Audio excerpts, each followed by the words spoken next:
So this is the most important interview I'll probably ever have. Thank you for coming on the podcast, Nana. Well, thank you for having me. This is unbelievably special. I'm not sure, usually I have trouble figuring out how to start, and this one's even more difficult to figure out where to start in our journey together. You've known me longer than any guest ever will that I interview ever in the world, and how important you are in my life. It's going to be really hard not to cry in this one. I knew it. But you're in town from Indiana.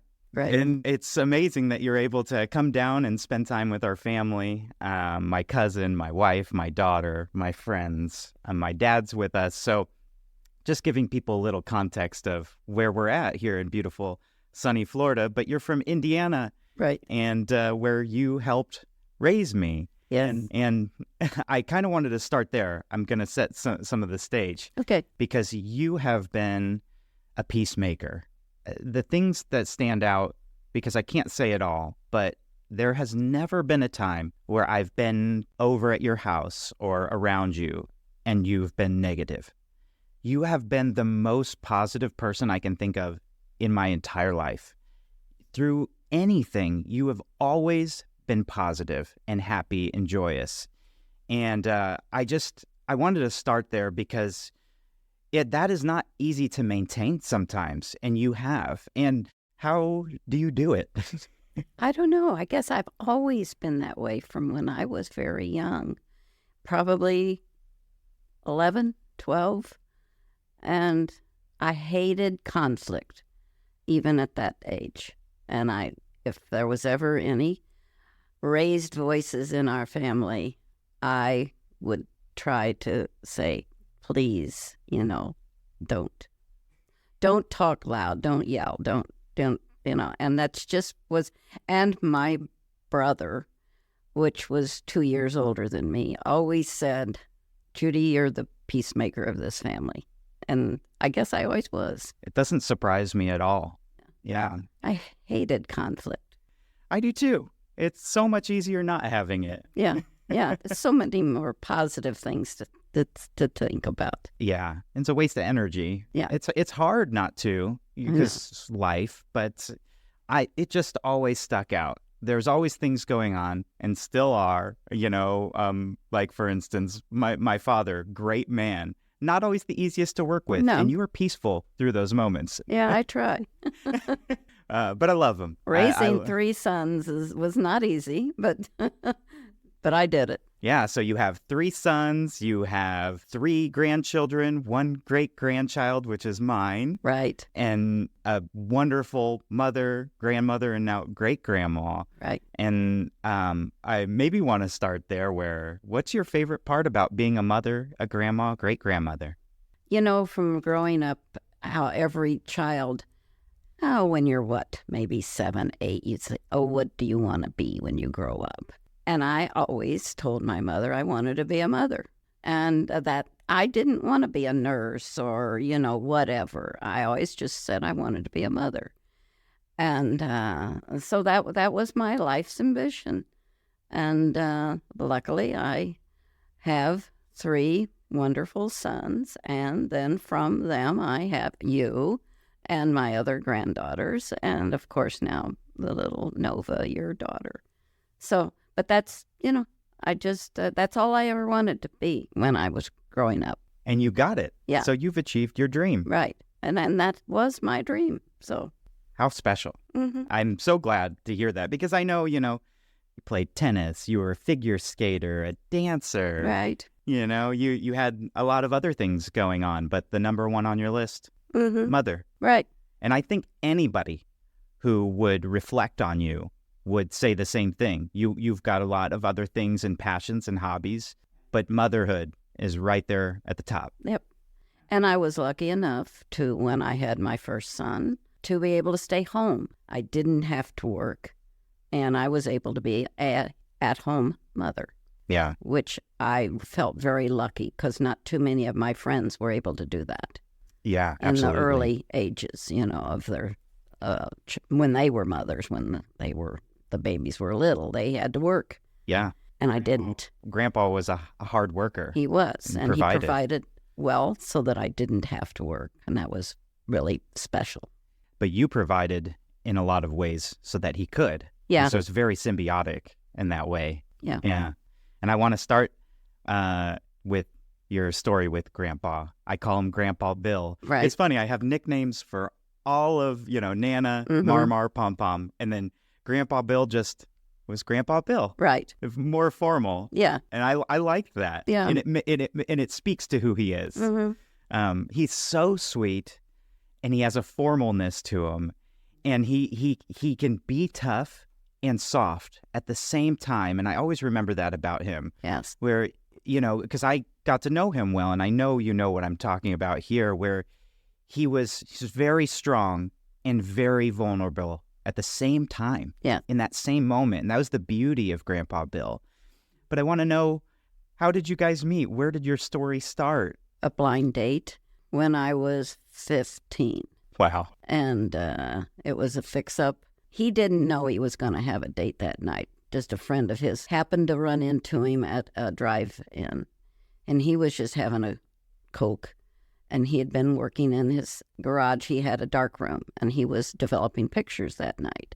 And he'd just gone over for a break. So this guy asked him, "Do you want a date tonight?" And Bill said, "Oh, sure, why not?" So they picked us up, and he didn't have time to clean up. And he needed a shave, and he had on blue jeans and a sweatshirt. And I was not impressed when I saw him. So anyway, we actually went back to my house, and there were 3 couples, and we had a pool table in our basement. So the guys all immediately went to the pool table, and us girls went into the family room, and we talked, and we ignored the guys. And I really probably didn't speak to Bill more than 15, 20 words. And when it was time to leave, they left.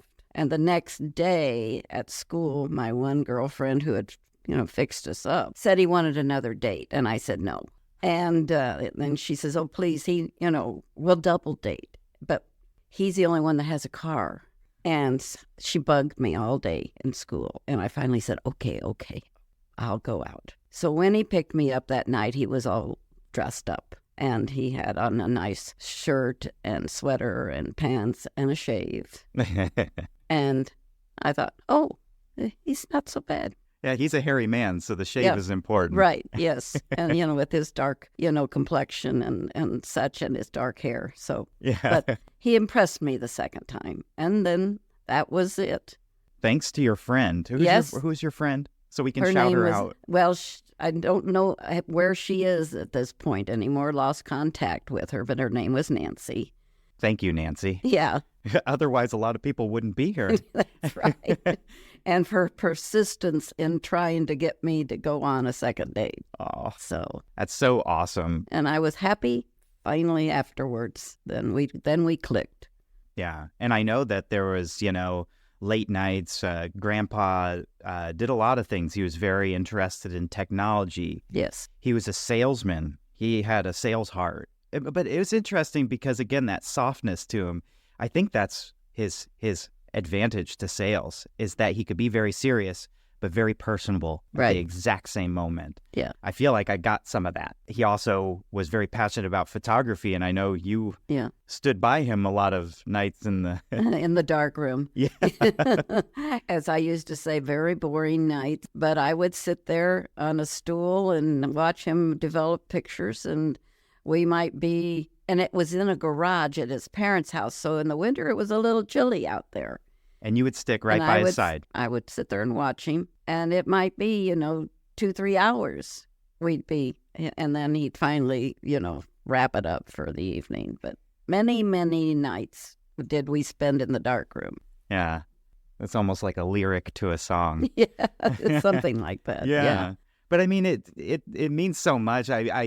I'm picturing it now, and I've seen you guys interact over my life, and I can see you just being comfortable with each other in that moment, even in silences, because I would imagine you're not talking the entire time. There's moments of quiet where you're just enjoying each other's company. Well, you mentioned that how he liked also electronics. And when we were first dating, he decided to build his own stereo. And he did the whole thing, all of the, the equipment, I don't know what you call but he built them from kits. And then those were many nights watching him put these together. Yeah. And we had interesting dates. Yeah, clearly. But it's, fitting for who he was and your supporting role. He's the kind of guy who would read a manual front to back. Yes. He gets a gadget. Yeah. He learns about it. Oh, yeah. Yeah. I learned just enough, and then I just go with it. But he had technical books like crazy. Yeah. Of everything. Yeah. Well, you guys did a lot of stuff. He owned some exotic cars and rally racing with Porsches, flying planes. Yeah. He clearly liked gadgets and engines, things that ticked. Yep. Where do you think that came from? I don't know, because it's funny. His parents weren't anything like that. His father was a very quiet man and didn't really have hobbies. He just worked. Well, I think it all started when Bill was young, and he was not a well child, and so he couldn't go out and play. Can you speak more to not being a well child? What happened? Well, he had a problem with an enlarged spleen, and when he was 5, he actually went to Mayo Clinic. His mother took him there, and they said there wasn't anything they could do for him, and they didn't expect him to live very long. But his mother brought him back and just started making sure he had plenty of iron, and she found a doctor, and he ended up, thriving and doing well. But he was not a person that played sports because he was, very underweight, thin, and he just didn't, so he got interested in the photography and the electronics. Also, magic was his hobby. And so he did things like that and read a lot. Makes so much sense. Yeah. Yeah, when you can't do physical activity, you do all those other things. Right. So he just, was not into sports because he wasn't able to play. Yeah. I know when the internet started to kind of hit, I know that he was also fascinated with technology in that realm too. He would be online and just learning late at night, right? Right. Well, yeah, he loved the computer. Oh my gosh. He would stay up all night just, searching on the computer for things he was interested in. Yeah. And he had a lot of interest. Yeah. He got interested, of course, into guns. He collected some guns and of course, his flying and, of course, big on photography. And, but he just, he had a lot of, the quiet type of interests. Yeah. Not physical. Yeah. Well, I've played sports my whole life, but I feel very strongly about the pull of learning about technology and that side of things. There's a beauty to that. There's a calmness to that. Also, figuring out how something works. I know my dad got it almost to a fault. Right. Yeah. And it's kind of addicting in a way and especially when computers started to flourish, there's no end. So he could just keep going. Yeah, Bill would always, he had to get one of the, the computer and everything. And I was scared to death to touch him because I thought they would lose every information he had put in if I touched it. So I was not, anything wanting to get near a computer. But later he taught me. Yeah, you do well. But I'm not an expert, of course, any time. But we did, in our young years before we had children, as you had mentioned, had different physical type of interests, the dancing, the skating, and things like that, tennis. And when we were dating, I tried to get him into golf. No, he didn't like that. And so he got me into shooting. And so at first I was leery of shooting a gun, but then we would go target shooting, and I became pretty good. Yeah, it's fun too. Yeah, and as long as you're I safe. Did with rifles and handguns. And I did. I enjoyed it pretty, it was pretty good. You're a good shot. Yeah, and I've recently have gone back and my other son, Greg, he's taken me a few times and he says, Mom, you should learn to shoot again. And, I can hit a target. Still? Yeah. Oh. Yeah. I was just about to ask how long has it been, but that's great that he took you. I didn't know that. I just went probably 4 or 5 months ago. Oh, cool. And he just wanted me to, but it's a lot different now because the guns are a lot stronger than when I first shot. Sure. And I'm a lot older. Right. But still a good shot. That's great. That's fun that you're still doing things like that. And as you get older, fresh. you have to change your things. I couldn't play tennis anymore because I hurt my shoulder, and so of course the years of ice skating and all that kind of stuff is long gone. Yeah. But now I just enjoy actually. I like to get on the computer too. And so I've gotten a phone, which I refused to get many years ago. I had a little old flip phone. I remember. And my husband wanted me to get, the like an iPhone, and I would not touch it. I said, no, I don't want it. I want it. So but now then you I warmed have up it. to it. Yeah, now I have it. Yeah. And what else do you like to do during the day? Well, I hate to admit it, but I sit and watch TV. But I don't watch soap operas. I actually love watching cooking shows. Absolutely. That makes so much sense because you're an amazing cook. Oh, thanks. We were going to hit on that, but here we are. Yeah.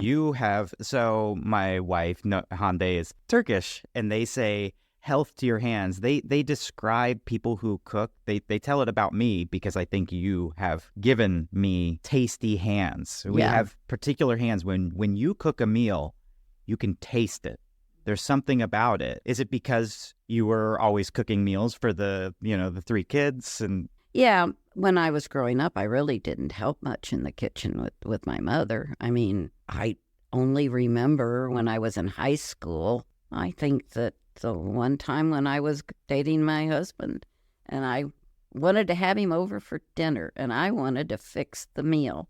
And I had never done that before. And I can't tell you today what I fixed. I don't remember. I was just about to ask. I think I know I fixed a cake for dessert. Oh. And it was not a box cake. It was from scratch. Of course. But I bet that probably I had fixed a steak or something. But I really don't remember. But he liked the meal. And I just fixed it for he and I. And my parents left the house and let us have our meal alone. Oh, that's nice. But we were in high school still. So, yeah. Yeah. You've cooked. I wonder how many meals you've cooked. Oh, gosh. I You could hate count to them. think of how many in the age that I am now, because I've been cooking for, 70 years? Yeah. So, but I've had some disasters. Of course. When I was first married. Yeah. Yeah. Well, even one recent one, maybe it was a few years ago and other people were helping, but setting a glass thing on top of a hot stove and it exploded. Yep. That was not a smart thing. We didn't know that the stovetop was on. Yeah. And we had macaroni and cheese all over the place. And it's a shame because your macaroni and cheese is the best macaroni and cheese in the world. And I know people are like, Josh, of course you're saying that it's your grandma and you're going to say it. No. Everybody who has this mac and cheese, it's one of those things where you go, no. Anybody who comes over doesn't go, oh, that is the best macaroni and cheese, or that is the best fried chicken, or even down to your salad, lemon, salt, and olive oil. Oh, that oil. That's perfect. It. Mm-hmm. It's perfect. Yep. And I don't measure. No, you just have to learn to taste as you're making it on the lettuce and that and tasting. Yeah. Some of my friends would say, well, what's your recipe? And I said, I don't have a recipe. It's my taste. Yeah. That's all. Sure. Before we go too far away from, and Grandpa Bill will obviously be threaded through this conversation continually, but before I forget, I wanted to know, what's your favorite memory of Grandpa? Whoa, I know it's a hard one. That's a tough one. Yeah. And if it's 2 that stick out, but... Okay. This is one. He loved cars. And he would come home with a new car without even saying anything to me. And our very first car he had a convertible when he got out of high school. His parents gave him a Ford convertible. And so that was our first car when we got married. Unfortunately, when we were in college at Hanover, where he was finishing up school, the car caught fire. Whoa. And we had been out actually shooting on the Ohio River. And we had just driven back into the campus, and all of a sudden, the engine started smoking, and he opens it, and it's fire. Well, luckily, the fire department was right next to us, so they put it out, but the car was done. So anyway, his brother gave us his car that was another convertible. So we drove that for a few years. Well, then when we got our next car, he came home one day in a Porsche. And it was a cute little car. Yeah. And it was fun to drive. Oh, I bet. I loved driving that car.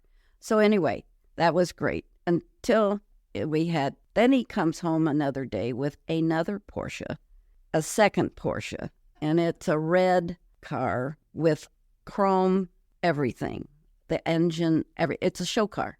And I said, why do we need a show car? Well, it was just too pretty. Because? And we couldn't drive that car in the rain or anything because you didn't want it to get dirty. We didn't own that very long. Right. Because it was impractical. Didn't he have a Lamborghini at one point? Well, he had a Lamborghini. He had a Aston Martin. Wow. And it was just like James Bond drives. And, but then a Peugeot, that was probably the least favorite car.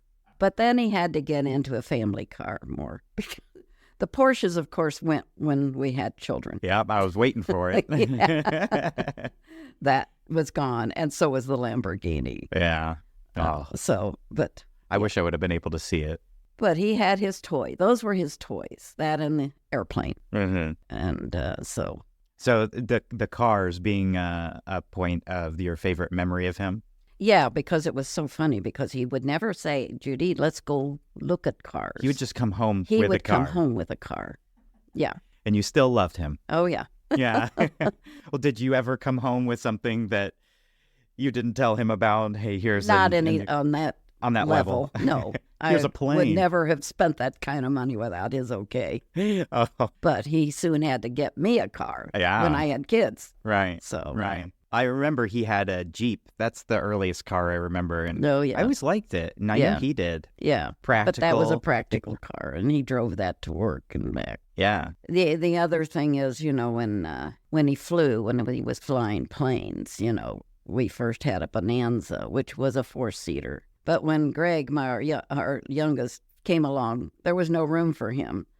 So we had to upgrade. And we had a twin engine that was a 6-seater. Now, this we owned with a couple other people. Right. It was just not just ours. Uh-huh.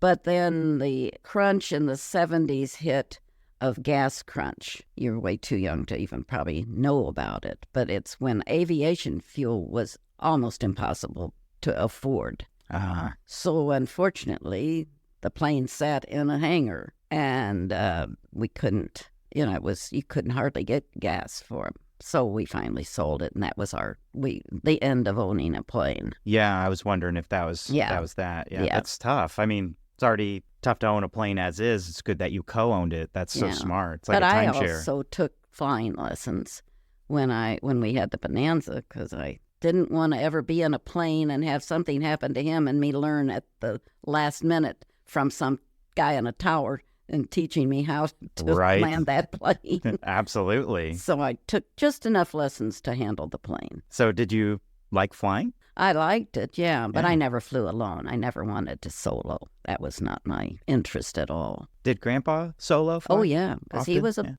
licensed pilot. We flew to, the whole family to Florida and different places. And weekends, we would just get in the plane and go to maybe Louisville and have lunch and things like that. That's so cool. Yeah. That's probably really special moments because also just alone in a plane, you're above the world. Yeah. Does any time stick out? Did you have any troubles up in the air or Yeah. any romantic moments? No, we had some troubles. Oh, gosh. Well, we were coming back. We were going to Chicago one time, and it's back when they used to have the Meigs Airport right on the water in Chicago. And we were flying in, and it's, Windy City is why Chicago's called Windy City, because off of the water, the wind. And we were landing, and the wind picked us up, and we couldn't land. So he had to do a go around. And that was the first time I'd ever been in the plane when we had to do a go around, and I was pretty nervous. Yeah. And so they had to give us the okay to come around and try it again. And luckily, I told Bill, I says, I'm sticking my foot out to land this plane if you don't do it. But, he got it down. Good. But the other time, we were also coming out of Chicago, and we took off from Midway, and it was snowing. And they said, oh, well, you'll get up above such and such a height and you're fine. Well, we got up there and it was a snowstorm. Still. And he didn't have his instrument flying license yet. Oh. He was just visual. Uh-huh. And he couldn't see anything. Oh, my gosh. So we had to talk to the tower and tell them. And they said, well, we'll make sure that nobody's in your way. And we got halfway to Indianapolis until we could see where we were going. Wow. That was a little scary. Flying blind, literally. Yeah. Oh. And then we've discovered that the lights on the plane, the blinking lights, had gone out. Oh, gosh. So they had to watch for us. So we had when we came into Indianapolis, they cleared all the other planes, and we landed first. And you kissed the ground. Yeah, practically. It's so nice, I try not to think about it when I go overseas because those are such long flights and you're over water. And, right. But it's it's so nice, but so much can go wrong. Right. But I always felt really comfortable in a small plane because this small plane you can glide down. Sure. Yeah.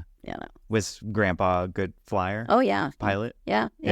I was never uncomfortable when he was piloting. Yeah. I can see him being a good pilot. I wish he would have been able to fly me around. Yeah. So I want to go back a little further and just kind of touch on your parents, your grandparents, who owned orange groves and a photographer out of Indianapolis. So photography being a thread, or your father who was a suit tailor in Indianapolis.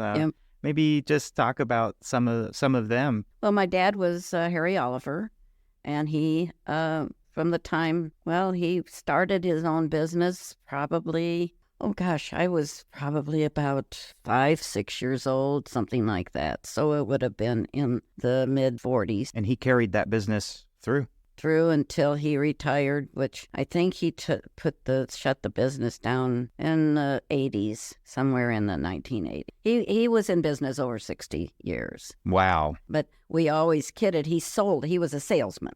He was not a tailor. Uh-huh. And we always kidded that Daddy wouldn't even know how to sew a button on a suit because he was not a tailor. People would come in, his friends, and they'd say, oh, I've got a loose button. And he'd say, well, take it back because he hired a tailor. Sure. And he'd say, well, take it back to the tailor. He'll put it on. But Daddy just was a salesman, and he measured them for suits, but he never sewed. Right. Yeah. Did you ever help him with that? I worked in the office. Okay. From the time in high school. Yeah. Until actually when I was pregnant with my first child, then that's when I quit. Right. Yeah. Makes sense. Yeah. And then, so. What about the orange groves? That was a great uncle that owned the Orange Grove. Yeah, he had it down in Florida in Indian River area.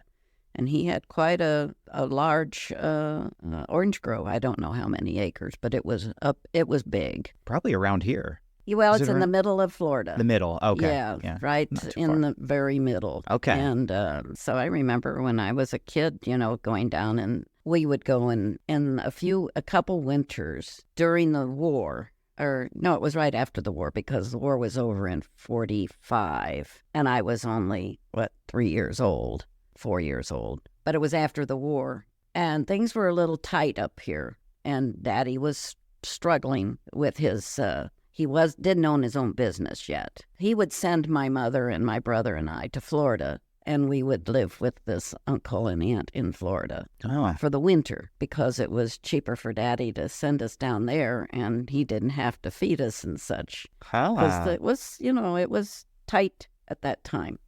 So we would live down there and go to school, and then we'd go back. I didn't know that. Yeah, we did that for about 3 years. Wow. Yeah. Well, it's nice you got to hang out in Florida. And Yeah. kept that going. Now and here it was you are. interesting, some interesting things back then. What's one of the interesting thing that Well, I sticks remember out? the first time I went to school. It was first grade. And, they introduced me to the class. And when they found out that I was from the North, the teacher said, well, ask her any questions. And, of course, have you ever seen snow? Because none of them had ever seen snow. And they just thought it was the coolest thing in the world that I got to be where snow was. I do miss snow. Yeah. There's a quiet, calm peace. Yeah. I just don't like the cold. The other thing is, this was in Sebring, Florida, which was a very small town. And the children would mostly go to school barefoot. You saved your shoes for church because most of them were children from the orange groves and such. And so they saved their good clothes and their shoes to go to church. Wow. And and they would always look at me because I'm wearing shoes every time to church, to school. Whoa. So, yeah. So it was sort of weird for me. Yeah. It would kind of be nice to be free and just go to school with no shoes on, but that wouldn't fly these days. Yeah, no, but there, that was the norm. Yeah. You had mentioned the war. I want to circle back to Grandpa because I know that he didn't necessarily go and serve, but he was involved. Can you tell us a little bit about his involvement? Yeah, well, he had to go in right after the Vietnam War was over. And so he went into the Army Reserves, and he ended up being in a MASH unit. And so he would have to do summer camps, and he did that. I think he had to serve for something like 10, 15 years. I can't remember exactly. And he'd have to go to summer camp every summer for 2 weeks. They would go in a caravan, but once he got to be a lieutenant, he didn't have to ride with the the privates and all that, So he could drive himself to camp, But they would go to up at Grayling, Michigan, and several times. And I know they went to Denver, Colorado. There was a camp there, and I can't remember the name of it, but anyway. And I remember that he had to, during wartime, the drills that he would be responsible for going through the neighborhood. That was my father. Oh. My father. I got my wires crossed. Yeah. Can you speak about that? Yeah. When I was little, that was during the war. Right. And I was 3, maybe. Daddy he tried to join the Army when the war broke out, but he had a bad back and they wouldn't take him. He was also Dad only stood about 5'2", and they said, well, he was too short and he had a bad back, so he was not accepted. And so anyway, he volunteered then to be what's called an air raid warden. And back in the day, they actually had big spotlights. Sirens would go out and spotlights would be flashing up in the sky. That was like as a test to see if there were enemy aircraft. And the spotlights would catch them if they, see them. And Daddy's job was to go through the neighborhood, and when they had a drill, everybody had to turn out their lights or you had blackout draperies. Right. And he would walk through the neighborhood and make sure that you couldn't see any lights from the road. And the only thing I remember, he wore a hard hat with some kind of an emblem that was probably whatever the air raid warden signal was, and a flashlight. And that was his job. That's incredible to think about. You know, it's scary to think about, but important. Yeah. You're making sure that people are as safe as they can be in a time like that. It's intense. Right. Because, when war broke out, I was only, 3? So, because when we went into war, I was just 3. Wow. So, And those are just a few things that I remember, Sure. But I don't remember everybody, when the war ended and the celebrations. I don't remember that. Oh, really? Yeah. And I had some other friends that were, my age, and they said, oh, they remembered it, but I didn't. Huh. I didn't remember that. Yeah. That's interesting. Yeah, because, everybody was out celebrating, and I just don't have that memory. Well, maybe it's because you're always positive and happy that it was just another day. Yeah. You're staying positive. Yeah. So, but yeah, that was interesting. Hey there, I'm Joy Rose, the founder of the Museum of Motherhood. We are aiming to be Florida's top women's museum, if not their only women's museum, with a focus on women, mothers, and families. We invite you to join us during our hours, and please see more about Mom on our website, www.mommuseum.org. First, fabulous, and local. Please join us soon.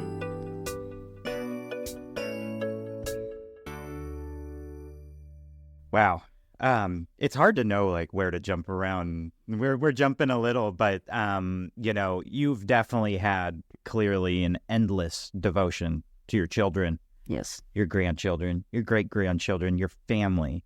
And I wanted to see if there's a moment in your life that stands out as a favorite memory with your children. Well, for me, any time that we're all together. And, I would say recently, when just about a year and a half, when I took the whole family down to Key West. Yeah, that was special. And your wife was pregnant with your child. Yeah. So, but the whole family, I took all the children, dates, grandchildren, everybody, the whole family. And we went down to Key West and stayed, about a 5 week? or 6 a week? It was a week. Yeah. And we stayed in this one resort area, and I think we had a tremendous time. It was together. So special. Yeah, we all kind of had different houses in this area, and it was so beautiful, and we just spent the whole time together. Right. And it was so much fun. Yeah, it was. And I really treasure that thought and that time. Yeah. Because, we've, with you, you were in Florida then. My other son was in Florida. So it was a fun time to just the whole family. Yeah. What was there? 9 of us, I think, 9 or 10. Yeah. With girlfriends, the ones that aren't married, and it was interesting. It was fun. Yeah. We had a good time. So, but I love your answers that anytime you're together with them, that's, I feel that about Nova. I couldn't even right now, if someone asked me that question, it's been 16 months in her life, I couldn't pick one moment. Yeah. It's all of them together, and every day gets sweeter and sweeter. And so it's really neat saying that one of the sweetest moments is one of the more recent, because there's more people and more love to go around, more people to share in that. I love family, and I love family to be together. Yeah, me too. Yeah. That's what it's all about. Mm-hmm. Really, at the end of the day, even friends like Jordan here, when I'm together with my friends, right, they're my family in a way. When I can't be with my family, it's being together. That's what the world is about, and the connection. And and I love to travel. I've been lucky enough to travel quite a bit, but I used to have to practically drag my husband on a trip to leave. He loved being at home. Yeah, he did. He loved. He would have spent every vacation just at home, just doing nothing. But I think that's because he traveled a lot with his job. Sure. So he liked being at home. I wanted to go someplace, and so I would say, "We're going." Well, that's good. That's good. Someone's got to be the leader in that. Take initiative. But we did have a lot of trips to some really nice places with his companies when he worked, because he was always a top salesman, and he always was able to win the trips that they had. And so we traveled a lot. What did he sell? Well, the first job, he worked for a company that sold packing for big machines. Besides, I'm talking about before he worked for my father right out of college in the tailoring business. But he used to work in high school in a photography store. And then he worked for a Japanese company that sold precision measuring instruments. It's so fitting for And him. yeah, I feel. but both of the other companies would have trips for the top sales, and he always won. He was good at his job. Yeah. Yeah. So he was always one of the top sales. So we traveled quite a bit to Europe and other places. Where's your favorite place that you've ever traveled to? Well, when he was alive, I probably would say the favorite. Actually, we went to Europe several times, but I enjoyed our 50th wedding anniversary, and we didn't want to have a party. I said, I don't care about a party. And I said, what about a cruise? And we take the children. Now, all of the boys at that time were single, and we took our 3 sons, and we went through the Caribbean, and we had a cruise with them. And that was more memorable than any party. Didn't care about parties. That was not interesting to us. But you used to throw quite a few parties. Oh, yes. many times, many years for a Christmas party till it got too big. Got out of hand. Yeah, it got ridiculous. Started off with probably 20 people. When it got to 80, we said that's enough. Yeah, that's a lot to manage. It was. And so we finally, we just stopped. It was enough. Too much. But the cruise, that's your favorite trip abroad. And right. Yeah. When he was around. Yeah. Now, lately, the favorite was I went to Italy. Yeah. And took your dad and my youngest son. That was 2018. Right. And then I just went again this past year with my youngest son. You couldn't get enough. You had to go and back. I would go again and again. Well, we and will. Again. I don't think I'll make it anymore because that's a hard trip now with my age. It's a far way. Yeah, the flight's pretty tough, but I was lucky enough to be able to go first class. That's the only way to go across the pond, as they say, in first class. What's your favorite place over there? What was your favorite memory of that trip? Loved Venice. Yeah. Been there with both trips. Went to Venice because I adore Venice. Was it neat finally visiting there? Yeah, when we landed the first time with your dad and Greg, when we got into the boat from the airport to go to the Venice to the island, I just said to them, I can't believe I'm here. Because you see it on the movies. Right. Yeah. And it's just something, that looks so cool. But when you're there, it is just unbelievable. Yeah. And it's so beautiful. But they got a lot of problems with the water. I mean, a lot of the lower levels of the buildings are water. Right. And it's sinking. It's a bold move to build a city right at the water. On pylons. Yeah. It's built on pylons. That's amazing. And but when we were there, there were areas we had that were with water. Luckily, the year we were there, right after we had come back, they had flooding in Italy, and there were people sitting in tables in restaurants, and the water was up to their knees. My God. Yeah. So but I love Italy. Yeah. Well, it's like such a historic city. It's, a classic. Yeah. The last trip we went to the Amalfi Coast, and that's gorgeous. Yeah. Beautiful. Oh, I'm glad that you got to experience that. Yes, I am too. That's very special. And with your sons and son, that's very cool. I wish I could have been there. I do too. So you are unbelievably talented. I started a business with the word creative in it, and I don't know if it runs in our blood. I think it does. But you have such a talent with your hands, both with cooking, but also creating, that you always have, throughout my life, have made such special things. The one thing that sticks out to me, I mean, you've made like custom dresses and dresses even for my cousin's dolls, from special coats from your mother. Mink coats. Yeah. I mean, but one thing stands out is the teddy bears from those coats. Yeah. I have it in my office, and it's the most well-crafted teddy bear I've ever seen. It's Thank just you. every stitch you can tell was so carefully sewn and it was so well put together. I'm not sure where I'm going with this question, but you've always just created such special things. And obviously you care about family, so you want to make meaningful things for them. Can you maybe just speak about what pulls you to that? Or Well, I think, too, it comes from my mother was very talented. Now, she was very talented. Well, I come from a family of artists. And of course, the photographer, the Bretzman, my mother's side, her father and uncle were all very well-known photographers, and in Indianapolis. And my great-grandfather, he was one of the first photographers for the 500-mile race. And the Indy 500. Yeah, the Indy 500.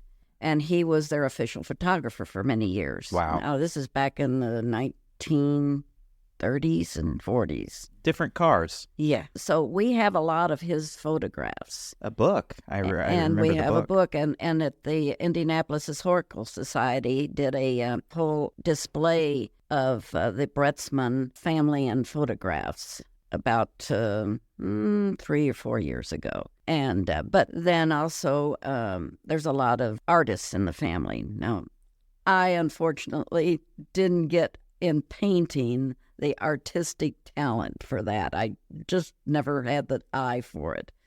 But I did other things. I sewed, I knitted, I did all kinds of things. And I also like to write poetry. Really? This is new. Yeah. Oh. It's just for me. But I've never published anything, but I've done some poetry, and I've journaled, and I have made with each 1 year with all of my kids. I wrote a book that just told everything I could think about from the time I was young, stories. I'm a storyteller, and I just wrote all kinds of stories that I remembered and that I wanted them to remember. That's sort of the thing I really like. Yeah. Well, it's clear. And when you see those things that you make, it's not like, oh, I'm just going to jot it down. It's your heart and soul are in those works, whatever it is, a teddy bear, a journal. But back to your poetry, I didn't know that. And do you still have poems that I have only a few. It's sort of weird. I've would write a poem on a card or something, and I don't know where those are. I remember when my parents, for Christmas one year, my husband and I had gone to England, and we had bought a Waterford crystal to have for their Christmas, and of course it had to be shipped back. Well, it didn't make it in time for Christmas, so on the Christmas card, I wrote a poem to my parents that explained what they were getting and why it didn't get there. But I don't know where that card is. I sort of hoped that Mother had kept it, but when going through her things, I found a bunch of cards, but I couldn't find that one. Oh. But, I've done other poems, but I've never written anything. I think I have found a poem recently. Yeah? That I came across, and Greg said, "Mom, I want to keep this." So he's got it. I want to read that. I didn't know that. I'll have to copy it off and send it to you. You don't know it off the top of your head, No, do you? it's too long. Oh, okay. Yeah. Okay. It's really interesting that this came up because on New Year's Eve, Hyundai, me and Nova went down to St. Pete to there's a family arts festival that they do on New Year's Eve. And there was this one booth, and it's a new business, but they have typewriters, and they'll either write a poem for you, they'll ask you some questions, or they turn the typewriter out and let you write a poem. And so just the other day, it's been a long time because I used to like writing poetry. Yeah. And I wrote a poem. Really? Yeah. And I'll show it to you. I have it at the house, and that's why I asked you just the other day, hey, do you have a typewriter? Yeah, I remember you asking me that. And none of us have the old typewriters. We got rid of those. And now they probably are expensive to buy. I was looking, there are a couple hundred. Yeah. But there was something so tangible and tactile about the process of typing on the typewriter. I remember when I was a kid, I typed on a typewriter for a bit, and then the computers hit Right. digitally. But when I was typing that poem, it was so nice because there's no backspace. The only backspace is to go back and go over a letter that didn't strike well enough. Yeah. But I loved it because when I got an idea, I put it down, that's that, and I move forward. And there's something special about that. Yeah, and then they had the arm where you had to go to the next line, and by hand you have to, yeah. Exactly. I did that. I had to ask her, how do I do this again? Yeah, yeah. I like the manual aspect of that because I'm in the digital realm so much. Yeah. And did you know, I don't know if you know, like records are making a comeback. Yeah. So over compact discs. We've got a lot of vinyl records. Your grandfather, my husband, collected vinyl. Yeah. And I've got hundreds.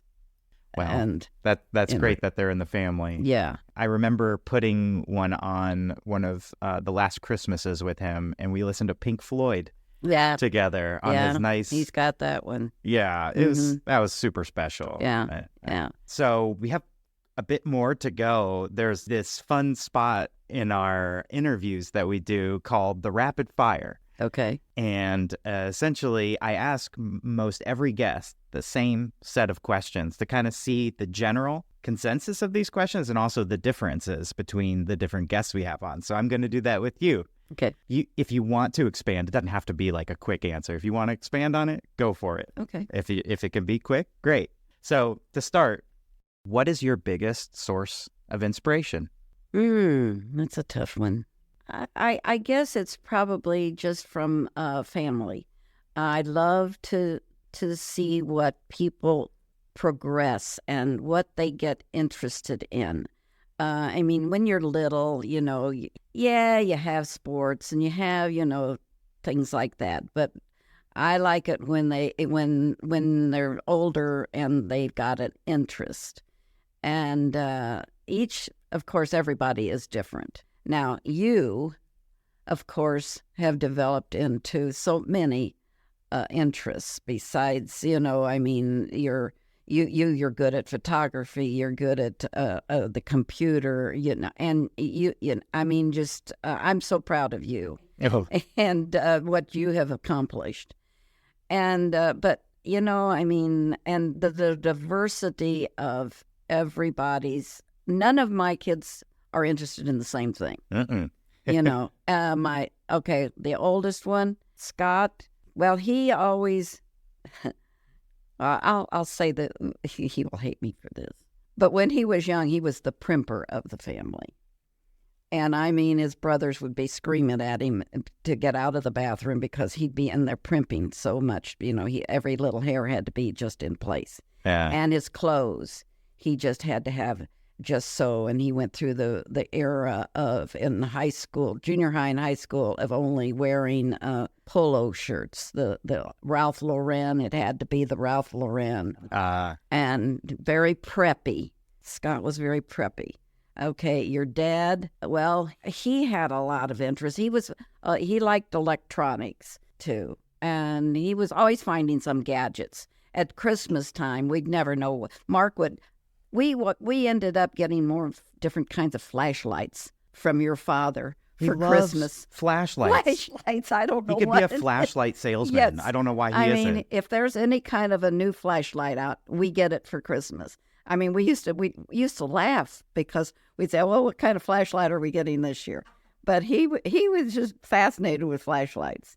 And then Gray, he was the youngest, and he was the sports kid. And whatever he tackled, he excelled in.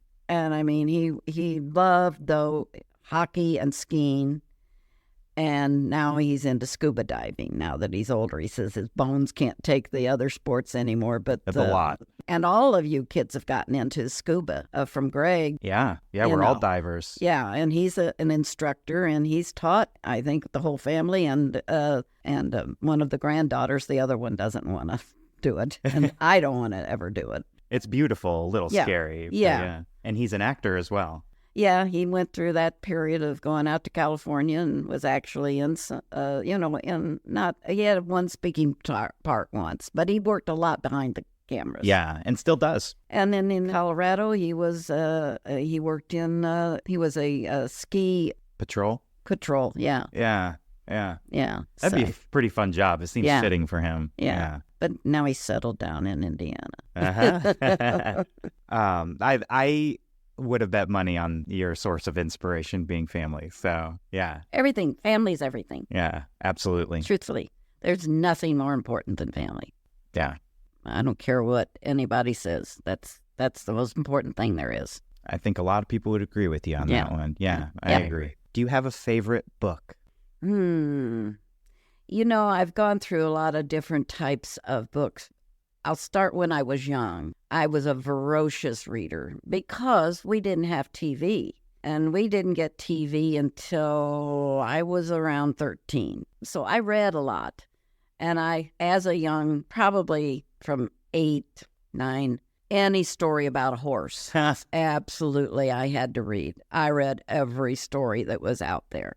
And so my parents always knew they could give me a book about a horse and I would devour it. Wow. And the other, one thing I really did love when I was younger too is Little Women and Heidi. Now those were girls' books. And I had beautiful books my parents had given me of both of those books. And they are collector's books. And I did a couple years ago give each of my granddaughters one of those.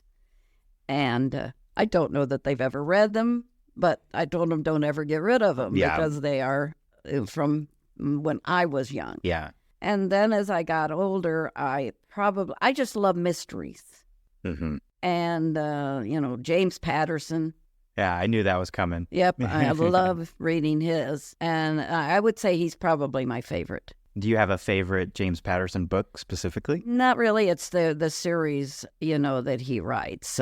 And about, oh God, I can't even think of his name right now. But yeah, I like James Patterson. Yeah, the mysteries. Yeah. Yeah, I like mysteries too, a good mystery. Same with TV shows. It's fun to figure out how people weave a story and come up with those ideas. It's fascinating. Oh, and everybody always kids me because I still like to watch the old Murder, She Wrote with Angela Lansbury. Classics. I think she was always just great. And my kids would say, oh, Mom, there's always a murder, and I said that this little town she lives in, there are more murders than in a big city. There are more murders than people in it. Right, yeah. But I like mysteries. Yeah. They're just fun. Yeah. We went to a movie, it was a few years ago down here, Knives Out, and that was fun to go to. We all enjoyed that. Yeah. It's kind of like a comedy, mystery, dark. Well, that's the other thing I read. Back before 007 became famous, I was reading Ian Fleming books on James Bond. And it was, I think, when the first James Bond came out. And then all of a sudden people heard about these books. And I remember reading them in paperback. And I read, my mother and we were on a vacation down. It was a time when we happened to come to Florida. And we're reading these books. And we read every single one of them. I do love those. And I like the movies. Yeah. I still like to watch them. Oh, yeah. Even if they're old, I like to watch it. They still hold up. Yeah. Yeah. Fun to watch. How about your favorite musical artist or an album? Oh, right now it's Andrea Bocelli. Okay. In fact, Greg bought me tickets for my birthday. And Really? I'm going to go see him in Indianapolis in April. Oh, how live. cool. I can't wait. Oh, I bet. Yeah. I think he is just absolutely marvelous. Yeah. Yeah. I've listened to him as well from you. Yeah. I love his stuff. He's Lot of so talent. good. Yeah. So I'm looking forward to that. Yeah. And then second on the list is obviously PM Tiger, which we listened to Yeah, last I just night. heard that. Yeah. I showed her Love 40. She goes, Nice. This is actually really good. Well, I could understand the words. So many artists today, I can't understand a word they're saying. Yeah. Well, yeah. they're blasting so much music out, so loud, Right. that they drown themselves out, Yeah. or just it's yelling. I Right. hate yelling. It's funny because the last guest we had on, he loves metal. The hardest metal you could think of, that's what he loves. But I lived through that with 3 sons, all through the stages of with their stereos blasting hard metal stuff, and we finally bought them all earphones because we couldn't stand it. Yeah. It was just awful. The metal today, Yeah, well, that doesn't even hold a candle to what is out now. Yeah. You would be like, what is this? But Yeah. we don't have to listen to that. But Jordan's a great singer. yeah, it was good. I Yeah. enjoyed that. How do you define success? Well, to me, success is first being happy with what you're doing. If you hate your job, you'll never be successful. And too many people get in a rut with a job that they hate and are afraid to really get out there and find something and go for what they want to do. So I would say that to me, you in order to be successful, you have to love what you're doing. Love it. Yeah. That's a very common answer. Yeah, Yeah. That was his answer when he was on the show. yeah, yeah. It's no. my answer. Mhm. That's why Yeah. I'm doing this. Right, yeah. This is work, but it does Mhm. not feel like it. But sometimes, you might not make the money Yeah, that you could in a job you were doing previously. definitely. But if you're not happy in that job, Why are you working hard? yeah, Then what's and it it's about? just for money, Yeah. and yeah, you can't be happy to have a job you hate. Yeah. Then what's the point? Yeah. Yeah, what are you doing? Right. Yeah, you got one life. hmm So, And go for it. yeah, Do what you want. absolutely.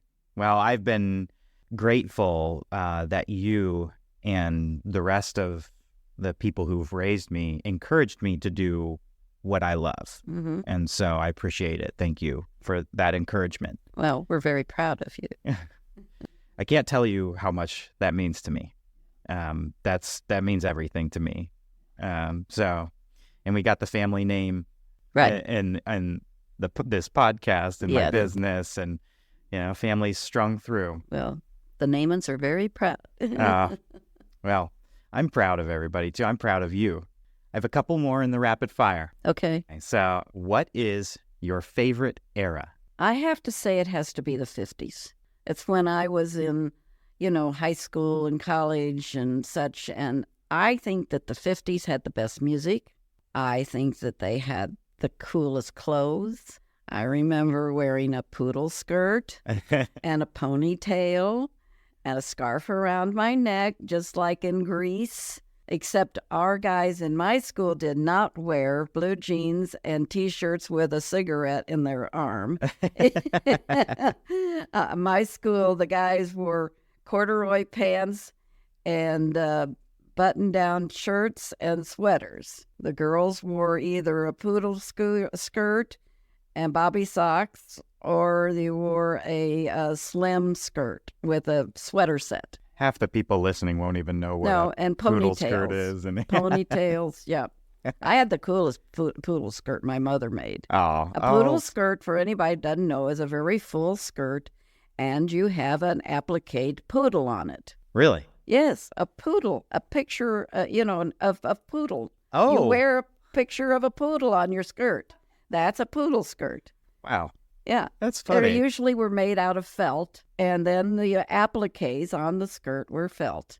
And my mother made mine, and it had the dog had rhinestones on its collar, and it had little pom poms for the bottoms of its ears, and they were really cool. Wow. Yeah, but that's what a So poodle unique. skirt is. Well, now we know. Last one in rapid fire. What is your favorite memory of me? Oh, there's so many, but I'm going to pick when you won the award when you were in college, and we were invited to the dinner, and you were the only, I think, you were a freshman or a sophomore when you I was a sophomore. sophomore, and you were the only one that won the high awards, It was a top 10 top 10. male yes. student. Yes.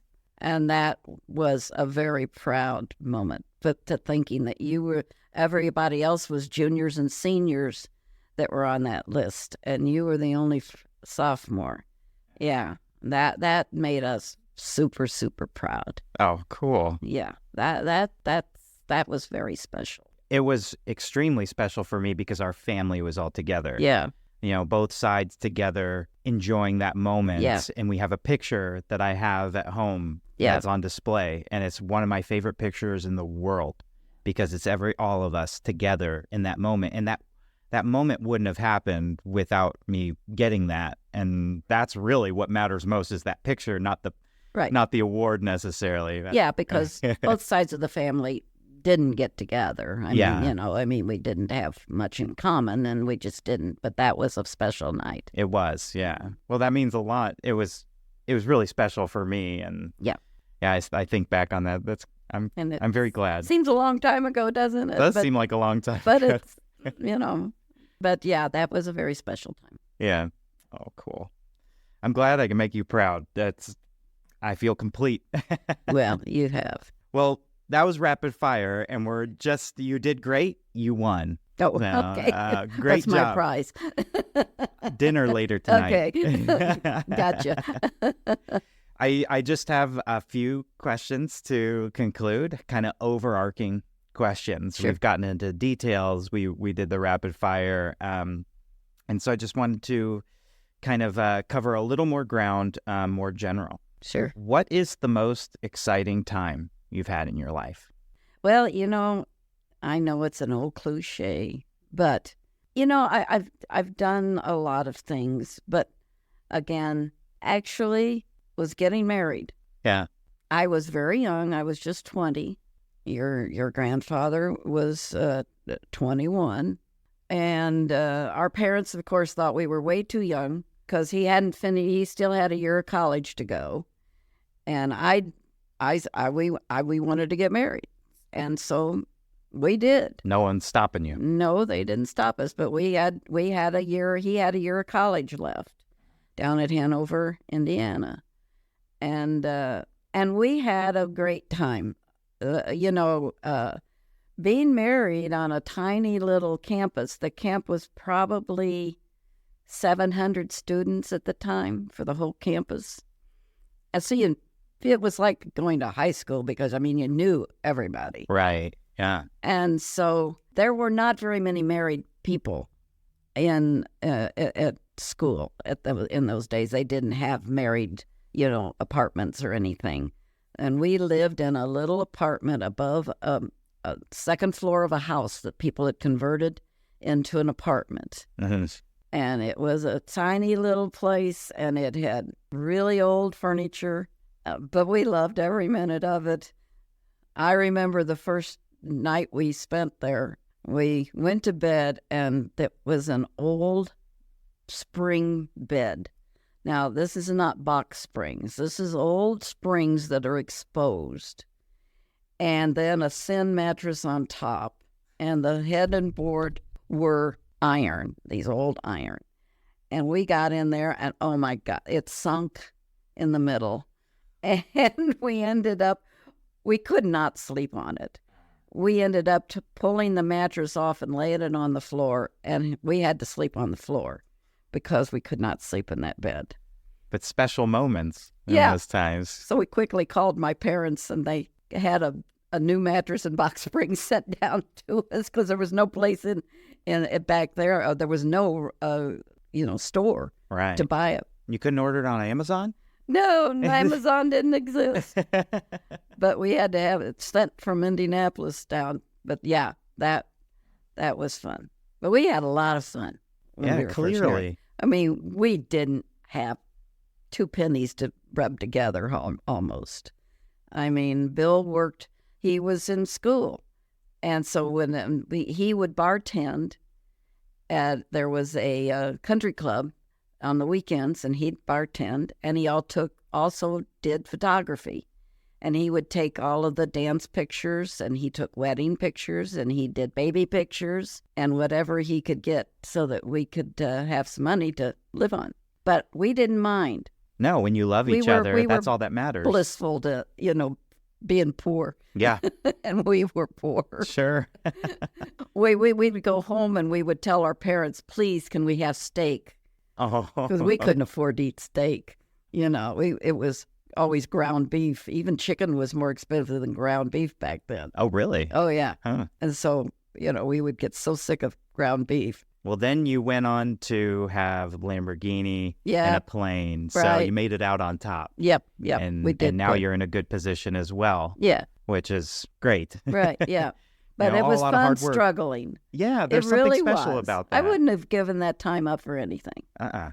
Yeah. Well, I think it's also makes you who you are. If you don't understand what it's like to not have that, then the value of money and things Right. don't weigh the same. Mm-hmm. Yeah. And we did not want to take we did not want to take anything from our parents. We decided to get married young, and we were going to support ourselves. Yeah. I mean, his parents paid for his college, but the last year we didn't have to pay that for our own. But we did it on our own. That's awesome. So, You made yourselves mhm. and made a Yeah. wonderful family and Yeah. legacy. And we didn't go out to eat or anything. We couldn't afford it. Yeah. But it was fun. Yeah. I have one last question. Sure. And this isn't just for our family, although you could cater it to our family, but really anybody listening. What's your biggest piece of advice for when Nova can listen to this, when Nova's children can listen to this? What's your biggest piece of advice that you could leave us with? Well, sort of repeating myself, but first of all, do what you want to do that'll make you happy. Don't get into a job or especially, any personal situation that will not make you happy. And if it does make you happy, get out of it, a job, whatever. Secondly, be kind to people. Be friends, be kind. And negativity gets you nowhere. I think that if you can be happy and be just like people, and okay, you're going to go through a lot of heartaches. None of us are going to get through this life without some really bad times, but you can get out of them and enjoy what you have and enjoy your friends and family.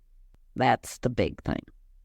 There's no better advice, in my opinion, I hope than not. that. Yeah. I really, truly believe that. Yeah. If you don't have, if you don't love your family, you don't have much. Yeah. Yeah. Well, I'll tell you, we have a lot because of that and No, because of good. you. Oh, And thank God. I'm going to try to keep this short because I knew I wouldn't be able to get through this without crying. And I love you so much, Nana. I love you too.